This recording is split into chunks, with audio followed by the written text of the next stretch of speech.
bismillahi raxmaani raxiim magacaygu waa abwaan cumar cabdisame sheekh ku magac dheer abwaan kadleeye halkan waxaan idinla wadaagayaa tixdii la magac baxday adduunyo. tixdani fariinta ay xambaarsan tahay iyada ayaad ka dhex heli doontaan insha allah biidnillahi alkariim. waxayna ku bilaabmaysaa sida tan: allo hoyaala hoyaalayey hoyaalayey hoye, allo hoyaala hoyaalayey hoyaalayey hoye, allo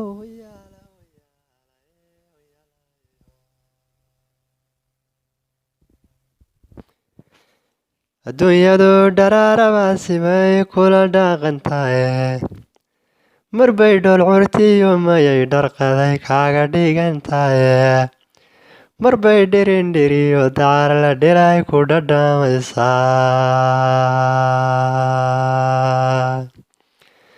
dharaartii timadaba jawigu waa mid dhinac yaale, mid bandhere kuladinun waqtigu dhimay sadkiisiiye, mid baan socod ka dheereyn laxaad dhelitiiran haysaan, mid baa aragga dhayaala oon dheehan daymada,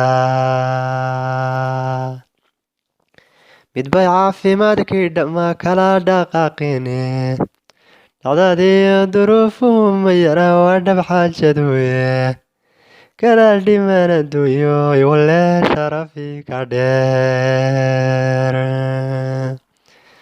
adiga laga dhelmayaa subax dharaareede, anigoo dhibiyo dhefba qabo saaran dhaaladaada, maxaan kaaga dhololaadaan kugu dhaxayaa. anaan kugu dhadhabinba dharaar dhelmi kaaligaye, anigoo dhinto maydaba ilka lay dhigiye, mar haddaanay geerida dhib kale ani dhaafay. maxaan kaaga dhololaadaan kugu dhaxayaye, afarta dhidbayaan mid kale dhigo aqoontayda, oo aan dhurkiyo hadalka dhilan kugu shubo dhilka, oo aan dhambaalkaaga dhigo kugu filan dheef. dhamba maqaan adduunyadu hadday ku dhammaystaye, hawdhaga nuglayaan ibliiskala dhicin buure, hana noqon qof suudheefu helon ficil la dhadaan,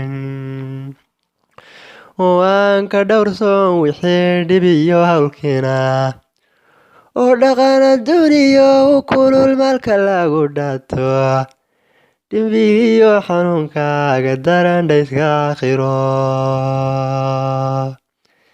ka dheeraadayaan laydin dhigin dhamacadabeede, mankiina dhiga waa dhambaal dhigaya taariikhe, hana dhayalsanina oo murtida qaata dhumucda,